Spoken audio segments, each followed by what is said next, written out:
Hey everyone, it's 10 Types, and Mega Evolution recently released in the Pokemon TCG, and of course, Mega Evolution brought the Mega Evolution mechanic to the Pokemon TCG, or back to the Pokemon TCG. You could kind of argue whether it's returning. Mechanically, it's different, but it's also similar to other three prize mechanics we've seen in the past, kind of. Regardless, we've seen 10 Megas so far, released internationally, one of each type. I believe in the next set we're getting six. I'm not actually sure if that's correct. Not because we don't know, but I don't remember off the top of my head. But they are out in Japan. Not taking a look at those today, though. I have covered them on my channel, though. So if you want to see stuff about those, make sure you subscribe and look through my channel. I'll obviously cover them in the future, and I have already covered them some, but they were looking at the actual metagame, looking at Play Limitless here, and trying to see how much these new megas have seen play. Specifically, I'm doing this now and not earlier because Play Limitless recently sorted some of the other decks into the new decks like Mega Kangaskhan and Mega Camerupt and things like that here. I haven't played with all the megas. I played with most of them. Of course, down below in the comment section, I'd love to hear your thoughts on them. Specifically, if you played any of the ones that are less popular. If you play the ones that are more popular, what your thoughts are on them, against them, things like that. But let's just hop right in here. I'm going to be completely honest. Finding Gardevoir, let's see. I don't want to. Okay. So Mega, we got Venusaur, Lucario, Kangaskhan, manectric, Latias, camerupt, absol. Uh, which ones do we have left? There's two. I think Gardevoir and let me check on that one. I should definitely know this. We also have Mawile. I don't think I said Mawile. I don't think I said abomasnow either. So there's 9 there, which is 8 because one is not here. Oh no, never mind. Mega also not a Mega there. So I don't know if we'll be able to find abomasnow here. But anyways, let's just hop right in to hopefully find Mega Gardevoir. Mega Gardevoir is okay, I guess. I'm just gonna hopefully not miss a deck with them. I'm gonna look at the top 10 lists, I guess. I guess I'll look at these psychic counts to be able to find it easier. Never mind, this one plays 8 psychic, and it does not play Mega Gardevoir here. It doesn't even play like the new stadium either, but regardless, I'll look at the top ones. I hope I'm not re-clicking on things. There's a bunch of different variations on Gardevoir here. There's a variation containing, what is it, with Jellicent, different like mounts in that line. But yeah, it looks like people aren't really playing it. From what I've seen, I know people haven't really been playing it. Gardevoir's a cool little card here, but I'm not going to spend... Okay, here we go. I found one list. There might have been another one I skipped over or something, but Mega Gardevoir can do big damage within Gardevoir EX. I played against this some. I've certainly played against a bunch of Gardevoir, but I haven't seen that much Mega Gardevoir EX. Ultimately, being a 3-prizer obviously is sketchy, especially because most of the... a realistic good chunk of the Pokemon in your deck are single prizers. Gardevoir EX itself obviously is a multi-prizer. You might be attacking with it depending on how things are going. But ultimately, you're mostly a relatively low prize deck compared to most decks, and Mega Gardevoir is like obviously very different than that. It can be useful as a finisher if you have if your opponent has 1 prize remaining, so it doesn't matter how many prizes your cards give up. And being a higher prizer is essentially better because you have more HP, and so it can do more damage than other stuff. But I mean, Drifloon with Bravery Charm can do a lot as well. It can do 330, I think. That's kind of hard to get to, but you also have Monkey Doors, and then you also have Screamtail, obviously pretty strong there. Not like absurd, but definitely decently strong. And you're not necessarily always aiming to get big one shots, so Mega Gardevoir does add a nice complement to that. But ultimately, it also does require you, because it evolves from Curlia, which is cool, but it does mean that you need an open Curlia/Ralt on your board to be able to go into the Mega Gardevoir EX, especially if you have a Ralt. You need a rare candy. You only play 2 copies in your list here. You play Team Evolution, so it's not crazy that you'd have access, or it's not super unlikely that you'd have access to it in the late game. It's pretty doable, but it's still a little awkward. There's definitely a lot of awkward things about Mega Gardevoir, despite the fact that it has a bunch of really cool synergies with the deck as well here. So far, I'd say, like, I heard people saying that it was the best Mega before the set released. I've heard people saying it was, like, bad as well. I've always been on the side that's kind of bad. It's really bad in a vacuum, I'd say. I don't think this card's good by itself. I will say its Overflowing Wishes attack to set up your board can be useful if things are in a bit of a stalemate where, maybe you miss on your regular Gardevoir EX, and Mega Gardevoir EX by itself can be strong, but it does take some time to get going, and that's not good because it's a three prizer just like just kind of sitting there. So ultimately, it has some use cases, but it's been pretty limited so far here. It's also one that's been talked about a lot. Let's talk about the next Mega deck, though. This one is Mega Venusaur here. Apparently, yeah, oh yeah, I guess that's above. Oh, Mega Lucario is right here. Mega Venusaur, I'll take a look at like maybe 3 lists or something. Mega Venusaur EX, I'm not going to spend as much time on the ones that are more popular in this video. I'm going to try to spend more time on the ones that are, less played, less talked about, because there's less discussion that's been had about them. But Mega Venusaur here is a card that allows you to move your energies around, and also allows you to, like, it has a lot of HP, the most in the game, and can like heal, though it doesn't heal that much. And then also it can do decent damage here. I've also seen this deck compared to Hydrapple. Hydrapple is different. I've seen them like compared because they do have similarities. Looking at the list here, obviously you can see that they both have Tealmess Ogerpon EX. They have Meganium here. They have the Stadium Forest of Vitality. They have like grass support like Bug Catching Cassette. And so they do have a lot of similarities here. Also, Iris is fighting Spear. Lieutenant Surge's Bargain. Okay, let's move on from that list. But ultimately, the Hydrapple deck is very fast and aggressive. I guess I think that's what's like trying to be like. It's kind of tanky, but it is a big damage deck versus Mega Venusaur, which isn't a big damage deck, except for with Tealmess Ogerpon, which paired with Meganium doubles your grass energies. Doubling your grass energies is only moderately useful on Venusaur EX. Ultimately, getting 4 energies on your board isn't actually very hard. You just need 4 energies without Meganium isn't actually that hard because you can, attach and then you can accelerate with Ogerpon. It's not like super easy. You can't necessarily do it in one turn, but it's still doable throughout the course of the game. I played this deck a little bit and it definitely felt like it was doable, but then, you kind of lose those energies if your Pokemon gets knocked out or something. Obviously, Mega Venusaur, super tanky. You don't want it to get one-shotted, but it can, right?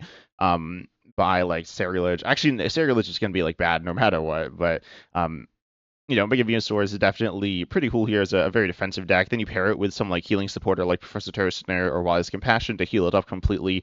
They both actually work super well in the deck. Wise Compassion, I think, is meant to go with Mega Venusaur, but Professor Terra's Scenario, you heal it, you can replay it, and then you can evolve it instantly with Force of Vitality. So there's not.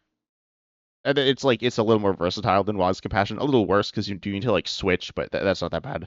Ultimately, though, Uranium does smooth out the Venusaur, kind of, but it is another stage 2. But then it really works well with Tealmess Ogerpon to do big damage.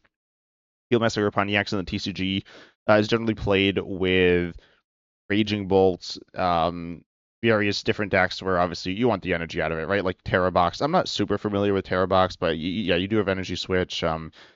And you can attack with the Grass Ogerpon if you want, but ultimately, Tealmess Ogerpon is, mostly here as a support card traditionally, but in this deck, it still is a support piece, but it can be very strong, doing 30 more fruit energy attached to both actives. Normally, you can't even get this powered up in one turn, right? You accelerate, you attach, that's not enough, right? But here you can. If you accelerate, you attach, then you have 4 energies plus once you're hitting at least 150, which is like pretty good. I mean, it's not that good, but it's okay. And that's like the baseline there.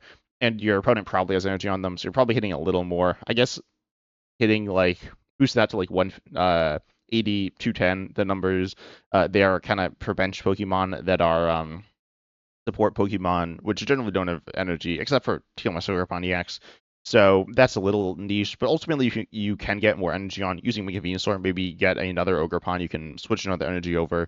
You can just attach. You'll get energy on your board throughout the course of the game. As I was saying, you can get the 4 energy on Mega Venusaur without Meganium. So with Meganium, you can channel that all to the Grass Ogerpon. You can be taking big one-shots on lots of different things. Obviously, committing all your energy to a Pokemon that's a lot weaker than your main attacker is sketchy, but ultimately, taking big knockouts is important. So this card is definitely really good, even better than it is in like other decks here, which is pretty interesting here. Then we have the next Mega deck. This deck is Mega Lucario here. Mega Lucario EX has been played a lot in my experience. Tell me down below in the comment section if you've been playing against Mega Lucario like a lot. I've been playing, so I'll say I was playing against it a lot when it came out, and that's what I've been talking with people some. and they've said the same thing that because it's a free deck that people are playing it like a lot. It's definitely died down some. I'm still seeing fighting stuff. Also, I did say in a video that I think Lunatone Solrock is underrated, which I think it is. Um, Maybe I'm not sure if it's underrated. I don't think it's played. Being completely honest, I haven't played with it that much. I played with it some. I'm excited to play with it more, but it's so good. I think it might be the best draw engine in the game, allowing you to discard a fighting, draw 3. It does require a Soul Rock on your bench, but it's I've compared it to a Radiant Greninja. Radiant Greninja is it's not like an all-time great card, but it's a very, very good card. One of the better engines in the or like support Pokemon in the Pokemon TCG's history. Again, not like all-time great, but pretty good there. And I think Lunatone's like in a similar category to it, a little less versatile, but um, arguably more powerful within the deck. I mean, it draws you more cards. Fighting Gong, obviously, for consistency. I think Fighting Gong is definitely underrated. Or is it? I think it is. I think it is. I made a video on it. If you wanna, you can check that out if you have any confusion on that. But Fighting Gong is super good for consistency. Premium Power Pro is good for power. Mega Lucario EX itself is pretty mediocre. I've said this before. You can do like decent damage, I guess. I mean, you do like kind of underwhelming damage without the support, notably Premium Power Pro. We even see like Brave Bangle here for like Hariyama and Solrock here, which are both decent attacking options. Honestly, Solrock might be the underrated one here. I've been hearing a lot of talk about it. I don't know if it's underrated anymore, but it's a decent single price attacking option, kind of like Fan Rotom, um, but like better because you can also boost it and I'd say it's easier to attack with than Fan Rotom. It's not a better Pokemon than Fan Rotom, but it's pretty good here. And yeah, I mean it's just a good deck. But it's not amazing. It's like an okay deck here. The support for Mega Lucario makes it pretty decent, but Mega Lucario itself, as I said, is kind of mediocre here, like a lot of the Megas. Then we have Mega Kangaskhan though. This one is really interesting here. Okay, so it says it's 17th. I'm gonna split it up. Also this like yellow is kind of obnoxious, but I'm trying to find this stuff. Um, where is it? Where is Mega Kangaskhan? Okay, Mega Kangaskhan is somewhere. I know it's here. I guess maybe it's just Kangaskhan. Okay, we see it down here. There's Kangaskhan. Oh, there's Kangaskhan with Fortress and Buffalant here. So yeah, Mega Kangaskhan with Fortress, Mega Kangaskhan with Buffalant. Kind of fun decks. Not sure what the regular Mega Kangaskhan deck is here. I haven't actually played against the Kangaskhan Buffalant deck. I've only seen Kangaskhan Fortress once, but this deck's seen like some play. Again, not a crazy amount, but yeah, I mean, let's just take a look. If you're not familiar with the decks, it's really, really cool here. And let's see. So this is the Fortress build. I've talked about this one, I believe. I think I've actually talked about them both on the channel, but Fortress EX knocks itself out. Mega Kangaskhan, 3 prizer, Fortress, 2 prizer, so that's 5. Then if after your opponent's taken those, then they need to take one more. And Ace to roll to Ace. I cannot speak. Ace to roll is a mischief to not get knocked out, which is obviously really good, because you can't lose in that situation. And wait, what's it say? Yeah, you cannot be you're immune to damage and effects of attacks. So yeah, you shouldn't really be able to lose in that situation unless your opponent does something like absurd. And then you also have Iono to really disrupt your opponent as well. Mega Kangaskhan here is decent as like a draw ability and like an okay attacking option, and it has a bunch of HP. I include it in a Cinderace box I made, which I obviously made a video on. And yeah, it's pretty cool in there. It definitely is a bit of a liability being a 3 prizer. Obviously, in this deck, it's pretty different here. But it's not a card that's like super great at anything. It's not, it's more of like a jack of all trades card, kind of like Mew EX. I think I compared these cards a little when they were revealed, or like when Mega Kangaskhan was like seeing some play in Japan. And yeah, I mean they have like a bunch of decent traits. Not anything absurd. I mean the HP is kind of absurd, but the other stuff is kind of meh here. But it definitely is a pretty cool deck. I don't know exactly how good it is. It's cool. It's like it's unique conceptually. I don't know if it's cool to play with or against. I can't imagine you're doing that much. But ultimately, yeah, I mean, you can really disrupt your opponent, and they can't do too much about it if you do what you want to do. Then we have the other build here. Oh, nice. This is the other build. So you got, you can play Cinderace, and this allows you to like power up your Mega Kangaskhan EX. Honestly, I've talked about Cinderace before, but it's super good when you start it, because it's like a really like it's like a broken Joltik, honestly. When you start it, so you don't always play it. But anyways, you don't need that. You have Turbo Energize here. You got Mega Kangaskhan next, which again you're doing like okay damage. Theoretically really good damage if you get lucky. Then Boufflant here to reduce the damage you're taking, Bravery Charm. And then you have 300 plus 50 with the Bravery Charm. Plus Boufflant taking 60 less here is going to mean that you're doing you're doing you're taking you to be essentially dealt 410 to be one-shotted. If you're not being one-shot, you do have Monkey Dory as well. I made a video a little critical on Monkey Dory recently, which I stand by. But in a deck like this, where you are really aimed at tanking, it is good. Not all decks are aimed at tanking, and this is it could get one-shot. It could get one-shot. That's pretty difficult to do. Wait, how much to do like Ledge and like a Raging Bolt and Goldengo do? Goldengo runs what 11 energies, 12 energies apparently. And you can discard. I mean, if you discard 11, you get the one shot. Well, you need like 9. You need 9 energies, which is like obviously a lot, but it is doable, and it's not like Kangaskhan's applying that much pressure. And presumably you're not gonna. Oh, by the way, pro tip: don't hit Pokemon if your opponent has like a Monkey Dory on board. Don't like go for like 2 shots, specifically within a deck where you like can go for 1 shots. Go for the 1 shot. It is, I'll admit, Monkey Dory is applying pressure to you, forcing you not to make a certain play, but ultimately it's not that big of an issue to, go for, I was gonna say to go for the, 1 shot, right? You're like buying a little bit of time, but you're saving resources to make sure that you get value out of it. So I definitely say it's worth it, just in general. Even against like Dragapult or really whatever with like Goldengo. I played this deck a bunch last format, and you want to go for 1 shots. It's okay to miss a turn against a deck that's a little bit slower to get a big turn there. And then Ledge does. Oh yeah, it runs like 20 energy. Certainly, if like essentially all those energies are in the disc. Wait, no, they're all in the discard. You're doing except for obviously one, 19. I think you just get there actually. If I'm doing my math right, which is like kind of crazy. So yeah, Ledge will have some difficulties there, I guess, but they can like 2-shot you. I said you shouldn't. You should like try to 1-shot, but if you do 2-shot, it's not like the end of the world either. As I said, you do wanna go for the 1-shot there, and then you also have what else is there? There's Raging Bolt, which I stand by is like still good. But anyways, you need to discard 6 energies from your board, which is like kind of hard to do again. You could get 1-shot. You have a 50% chance to get 1-shot here. Because your opponent, flips their first coin to decide whether or not you get 1-shotted there. But ultimately, you need 6, which is a bunch. That Sada's triple Ogerpon attached would get you there. That's obviously kind of hard, but you can like hopefully have an extra energy there. They're not like messing with your energy, so it is doable. Again, these like 1-shotting decks can 1-shot you. Kind of Ledge is gonna struggle there. If I did my math right, which I don't know if I did, but ultimately it is very tanky. It's not like impossible to 1-shot, but it is very difficult here.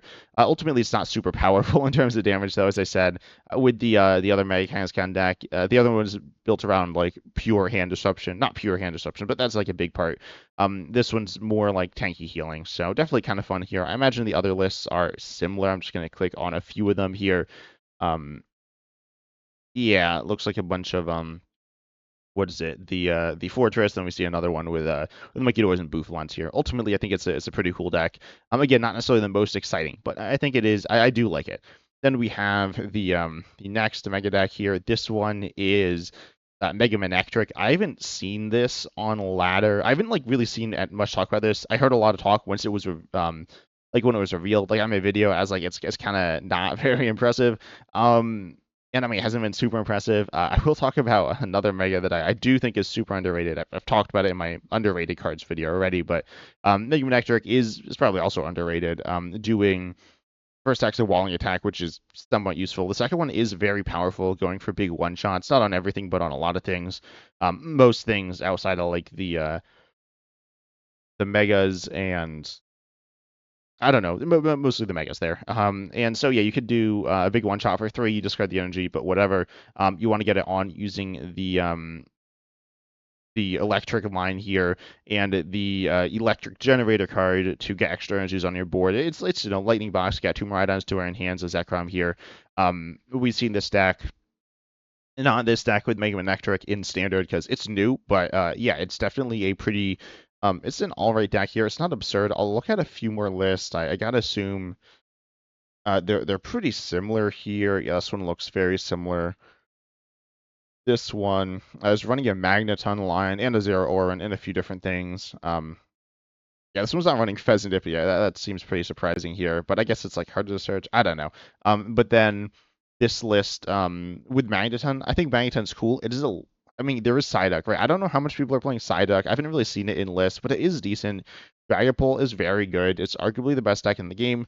Psyduck isn't absurdly popular. There is also, I will mention, a new card, in Phantasmal Flames, which is a counter to it, like stops damage cards being placed on bench Pokemon, so it counters Dragapult, but not like the active damage, but the snipe. It counters Dusknoir benched, and also Monkey Dory benched. I think Monkey Dory is the least meaningful of those ultimately, not because Monkey Dory is. I mean, I do think Monkey Dory is the worst of those 3 cards. That doesn't mean it's bad, but you can also like go for their active a lot. I feel like that's like pretty fair. Versus the other ones are like really often going for benched. I mean, Monkey Dory going for the bench can be really nice as well. Ultimately, it's a pretty good counter against all of them. Though it's not a perfect counter. I did want to mention it here. But there is also Psyduck is like a true Dusknoir counter. Dusknoir, as far as I'm aware, can't really. I mean, they could like boss it and knock it out, but they can't. They can't use Dusknoir when Psyduck is in play there. So that is something meaningful, and that also applies to Magneton because Psyduck stops you knocking yourself out or removes the ability of Pokemon that knock themselves out with their ability or something along the lines of that. Long story short, you can't Magneton. I don't know how meaningful that is, but did want to mention it here.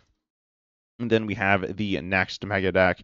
This one is Mega Latias. Mega Latias is definitely a fun little card here. I actually want to see these lists are probably all poison. I covered this in a video. So originally I thought Mega Latias, when it was revealed, was super good. This isn't the same list I played, but it's pretty similar. The idea here is you use strafe 40 for one colorless, you hit, and then it's like hit and run. Then you switch to the bench. You have Pekka here. You send up Pekka. It is a single prizer, which is a lot better than a 3 prizer. Ultimately, what you're trying to do here is do extra poison damage. You poison them with Brute Bonnet. You poison yourself with Brute Bonnet. You Binding Mochi, so you hit for 80, and then they're poisoned. You have Prayerless Jungle. You have Pekka. Then you're doing 160. Half of that is poison, which is good. More poison is better. As far as I'm aware, there aren't like really ways to. I mean, there are ways to counter it, but I don't think those ways are really played. So it's pretty good there. Doing poison damage gets around Pheasant Dip DEX. Poison also can build up if your opponent doesn't switch out. So yeah, poison damage is pretty cool here. Ultimately, having a 3 prizer is like kind of a liability. This isn't a deck where I don't know. I mean, like it's definitely a liability here. It's not super tanky. It's relatively easy to one shot. I mean, it's not like your opponents will be able to one shot it all the time or anything like that. But they will be able to one shot it some, and if they can, they will do that. Because it's like super good, right? They obviously don't want to. Like, if they go after it, it's really good, right? So, long story short, because it's gonna win the game faster, like a lot faster. It's supposed to going after Pekka on every turn, which is not going to win them the game probably. But I mean, you're not doing that much damage anyways. As I said, I played this deck. It felt like okay, I guess. I just played it a little bit, but ultimately it is pretty fun here. There's some like cool things you can do. I guess like your other attack here, Illusory Impulse can do 300 for 3, but it is kind of awkward to set up. You have Crispin. I feel like it's not super good though. Ultimately, you're doing twice as much damage, but you're leaving a Pokemon that has 3 times as many prizes that's giving up in the active. Not that it's like the Crispin idea is bad here, but ultimately, I don't know. I think Latias as a Pokemon going for Illusory Impulse is pretty interesting here. Is it good? I don't know. I'm gonna actually look at a few different lists here. This one is like the same thing, right? Very similar gameplay. We do see Mimikyu in that one. I'm gonna look at just a few lists here. Okay, this one plays Ethan's Ho EX. This is pretty interesting here. We see Ethan's Ho EX plus Latios, which allows you to set up your Mega Latias EX in one turn, potentially turn 1 going second here. You could even swing for as much as 340 plus 30 poison, which is like enough to one-shot anything. You don't need to do that poison damage there to your opponent. You need to do it to yourself to Binding Mochi, or to your opponent to knock him out, I guess. So certainly turn one, you don't need any of that stuff unless your opponent's got something pretty crazy going on their side of the board. But ultimately here, Latios boosts the energy from your bench to your active Mega Latias when you switch the Mega Latias EX in, and then obviously you have Latias EX to like switch. And then you have Ethan Solo EX here, which accelerates 2 fire to itself. So you accelerate the fire, then you move it to the Latias, then you attach the Psychic, and then you're attacking turn 1. I don't think the deck's super built to do it. We see like one Earthen Vessel, which seems like a very integral part of that to get your energies, and there's no like other way to really get that. You see Carmen's, you're going for potentially turn 1 going first wins for donk strategies with Bhubanet, Pekarunt, and the stadium and stuff like that to try to win really quickly. I don't know if that's how doable that is. I've seen the stack maybe a little. I haven't really seen donks very much. Haven't really seen opportunities where donks are super common, but ultimately, it is a fun little strategy there. I guess. Again, I don't know if it's fun. It's unique. So, yeah. Now we got Mega Camerupt. Mega Camerupt, I will say, his win rate's like horrendous. Yeah, it's like really bad. I don't know if it's the lowest, but it's really close. I don't think it's the worst deck in the game. It's below other. That's really bad. Like you can look at these like tournament placings, and they're pretty rough. Somehow this person got 56 out of 161, and they went 0-8. Oh, because they don't. Yeah, okay. I see what's happened here. Regardless, yeah, the deck I think is okay. There are some interesting ideas I do want to talk about here as well. Mega Camerupt, of course, if you don't know, it does for 1 fire, 240 if your opponent's active is burned. So that's like really efficient. You do need to get them burned. It's not super easy to do. There's Volcarona. What's this list play? There's Volcarona, there's Volcanion EX, and there's also this Mag Cargo, which I haven't talked about the Mag Cargo. I honestly kind of forgot about it. But Volcarona, you burn if you just go to fire from your hand. Volcanion EX, you burn if you have it in the active. We see like Lieutenant Surge's Bargain. So also in the comment section, is Lieutenant Surge's Bargain bad? I've assumed it's bad. I've not played it. I've not seen anyone play it. But again, I've assumed it's bad. So if it is good, tell me down below in the comment section like what the use case is. I mean, guess it's if I don't know. Like there are some decks that are stronger when you give up prizes. Obviously, drawing four is like pretty good, I guess, but drawing four is still going to be like worse than Lilies, right? And each player taking a prize. I mean, your opponent chooses as well, so I feel like it's never super good. But anyways, that is there. You can also Ignition Energy to go for the big volcanic meteor attack here. I don't know how useful it is. It's 40 extra damage, which is like cool. Definitely could be useful at times, but I feel like it's a little situational. Ultimately, the damage number you're hitting isn't quite right. It's a little low. You're going for like a two-shotting strategy here. Two-shotting decks can be okay. I talked a lot about one-shot decks, but I mean like Dragapult's a two-shot deck with, obviously other upside there. Barney's, Charizard, I guess. And you got like these two-shotting decks, like kind of two-shotting decks. Mega Camerupt doesn't have a lot of different options. A lot of those other decks have different things they can do. You can add like Magmortar to do extra damage, but Magmortar is super inconsistent here, I will say. I played Magmortar some, and I ended up cutting it because it was kind of sketchy. I do think the deck is okay though. You can also, I specifically think it's good because you can pair it with healing options like Wally's Determined. No, what Wally's Compassion and Professor Turo's Scenario or something like that. Ultimately, that's pretty decent here, kind of playing similarly to Mega Venusaur without the Ogre Pond, right? But the other stuff is like it is kind of similar. Mega Venusaur obviously can do more, has a lot more options, but ultimately Mega Camerupt is going to be like lower to the ground, simpler because you don't need like 2 stage 2s and basic and a stadium and like a bunch of energies here. And yes, Ogre Pond like does draw your cards, so it like helps a tiny bit, but not that much. But ultimately, also I have no idea why Cinderace is in this deck. I feel like it's just like terrible here because you don't need a lot of energy, and like I mean Cinderace I guess is like always kind of good if you can start it, but like if you don't start it, it doesn't do anything, and it's not like you run a super low basic count. You run 13, I think, if I counted right there, which is like not that low. You don't always start it if you have 4 copies of Cinderace and like 4 basics or something like that. Here you're like essentially never going to start it. But anyways, Volcarona here is like I think it's I don't know. I don't know which is a better burn option, Volcarona or Volcanion EX. Volcanion EX requires you to play a lot of caps to switch. You can play like Surfer, but Surfer's super sketchy. Turbo Scenario can be used for that switch as well. Um, Oh, Mega Camera obviously is a three prizer. So if it gets one shot, that's bad. I mean, it's like true for all the megas, but I've been playing this one a bit more than others, and I've noticed that. But then the really interesting card to consider here, I will say this like list seems kind of. I mean, I don't know. I feel like Zero Six Machinations is like horrendous. Zero Six Machinations is definitely a card I'm a little lower than people on average. But like in control-based stacks, it definitely has a place. I'd say that place is relatively situational, but it does exist certainly. Um, in an average stack, it doesn't really have any place. It has like certain combos it can do, but I don't really see any here. Again, if I'm missing something, please tell me. But yeah, it doesn't seem super good. But anyways, my cargo does seem really interesting here. With its ability Lava Zone, whenever your opponent's active moves to the bench during their turn, their new active is now burned. This causes them to be burned, not a few boss, but if they switch on their turn, which is definitely going to be happening some, right? Specifically if you are messing with their resources. Maybe the idea is to like mess with their resources with the Zero Six Machinations. Um, and then they have to like switch and not able to get out of it as much. I don't know. That seems kind of sketchy. Ultimately, though, Matt Cargo I do think is a really interesting card here. Again, don't know if it's good, but it is really interesting as another way to get your points active burned. Yeah, it is pretty fun here. But overall, I do think making Mega Cargo is okay. No, not making Mega Cargo. Mega Camerupt here. I don't think it's crazy.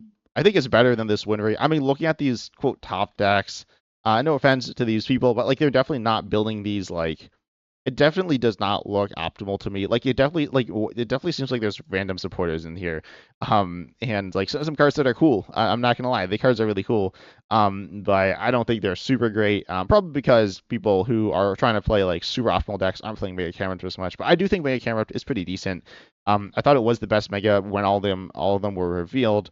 And in my opinion on like all the megas dropped. So then honestly, my like rankings of them didn't change too much, but I do think Mega Camera is still decent. I talked about more in my underrated cards video as well. Then we have Mega Absol box. This one was played. I'm gonna say like this deck isn't really a Mega Absol deck. This was I believe played by Tor Directlive, so other people like started playing it or something like that. I don't know many details, but I think that's what happened. Ultimately, it's a control deck here.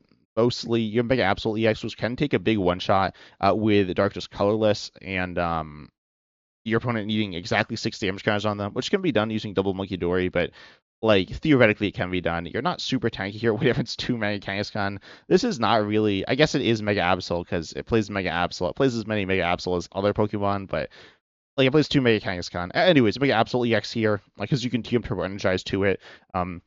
Mega Absol also for 3 energy does 200 and then discards a card of your choice from your opponent's hand.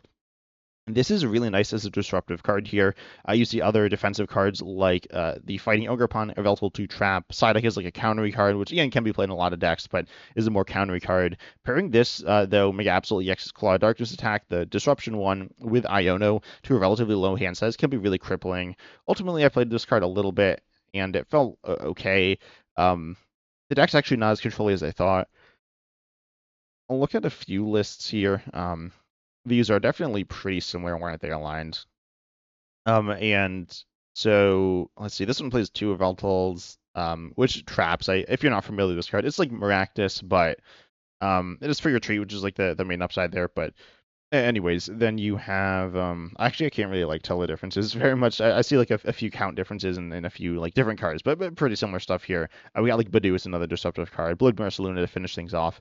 Mega Absol though, like it's not insanely disruptive. You don't necessarily know how disruptive it's going to be when you attack with it.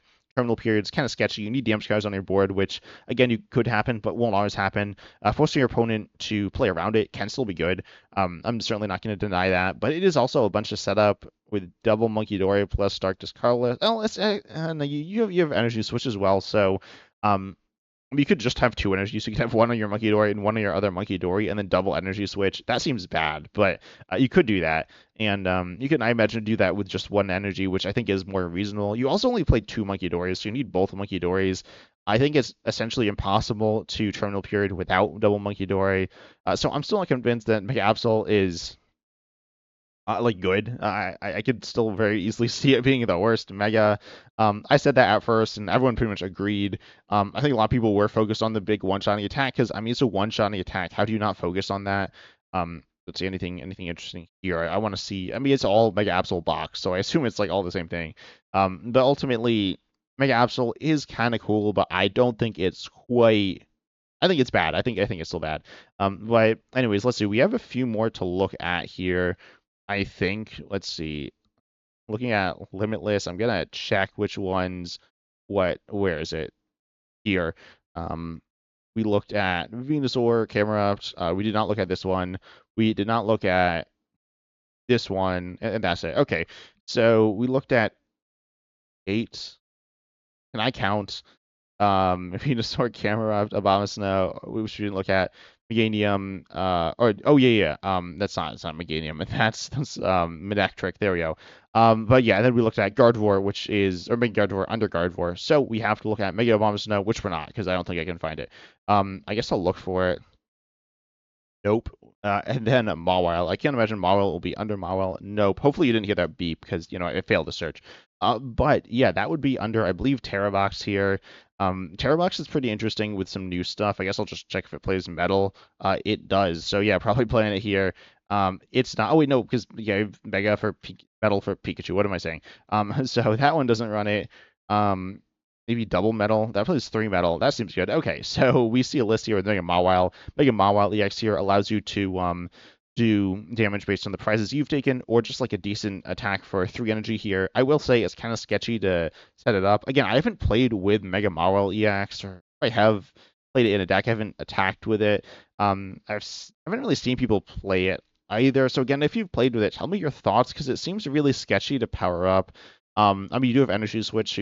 No, I feel like you can't really power it up in one turn. I guess you could Crispin the metal on, search for grass to your hand, accelerate the grass to Ogerpon, energy switch grass off of Ogerpon to Mawile, get another metal with like in your hand or Earthen Vessel or whatever, which is like technically doable but kind of sketchy. And even if you are doing the first stack, you still need to accelerate a metal and attach a metal, which is like the same thing without the energy switch. So it seems very sketchy to set up. I mean, doable because you got knocked owls, but their value seems kind of mediocre as well. I mean, like I feel like Pikachu EX is. I mean, it does more damage, right? I guess Mega Mawile could do more damage later on, but ultimately, I feel like Pikachu EX is going to be better a lot of the time. Yes, it does lose the energy, but it's arguably tankier. It gives up less prizes. Um, yeah, it feels a little sketchy here. It does seem fun, I'm not gonna lie, but I guess there's a reason it's not in like a lot of these lists. I'll go through them. But yeah, I assume this one doesn't have it. This one probably doesn't have it. I mean, if it plays one metal, it can't have it because you can't attack with it. And this one, yeah, also does. Oh no, this one does run it here with similar stuff. Again, you kind of are, I believe, reliant on the energy switch there, or like attaching earlier, or something like that, which again seems really sketchy. You can't use Sparkling Crystal, which is really powerful, allowing you to attack with different options easier. So I don't know. Mega Marvel seems cool. Also in but kind of sketchy. Arcalodon here. Where is Arcalodon? Here it is. I imagine it's also playing it. Yeah, I'm not gonna like flip through lists here, but as a one of, I feel like it's fine enough here. Relatively easy to power up. I still stand by the fact that Muggydor kind of clunky in Arcalodon. Arcalodon's supposed to be this like super tanky Pokemon. It's not that tanky though, unfortunately. Which I think is the reason that the deck's kind of held back. It's not super tanky. It's kind of doing that like Charizard or Barney's thing where you accelerate to your own Pokemon so you're self-sufficient, but you're not. You only accelerate 2. So you still need to attach to Arcalodon. If you accelerate to Mega Mawile, you really need to be probably ending the game with it. It's less tanky than your 2 prize Pokemon, and it gives up another prize. And well, it is a basic. You're gonna have the Arcalodon in play because you need the Arcalodon to set up the Mawile. So essentially, anytime you could set up Mawile, or most times you could set up Arcalodon. It is a little easier to power up Mawile because Arcalodon's 3 metal versus Mega Mawile is either 2 metal or 2 metal and a colorless. But still kind of sketchy there. I'm not gonna lie, but as a solid, it's a solid option within the deck certainly. Then we have the last Mega, which is Mega Abomasnow. Luckily the deck list is really simple. It's like this, and then like 59 water energies. No, it's not. I misspelled water. but it's like a bunch of water energies because you discard the top 6 cards of your deck. You do 100 for each water energy, discard in this way, basic water. Frostbear is like, okay, I guess, but that's boring. I've seen this deck, I've seen lists of it. Let's see, can we find one here? No. Not surprising, but it's really simple. Don't know actually how you power it up, maybe with like tools or something. But ultimately, it's kind of bad. Well, it's actually like very bad. Wait, no, sorry, this one's the worst. Yeah, abomasnow is definitely the worst. I forgot about that when I was talking about absol. I had Absol as the second worst. Originally, actually, I had it over Mega Manectric as Mega Manectric is the second worst. But anyways, Mega Mobsnow is bad, but funny bad, you know. But tell me down below in the comments if you played with these Megas, if you enjoyed them, if you played against them, if you've not enjoyed going against them. But I hope you enjoyed. Make sure you like, subscribe, hit the bell, all that good stuff. And as Osmond said, see you in the next video.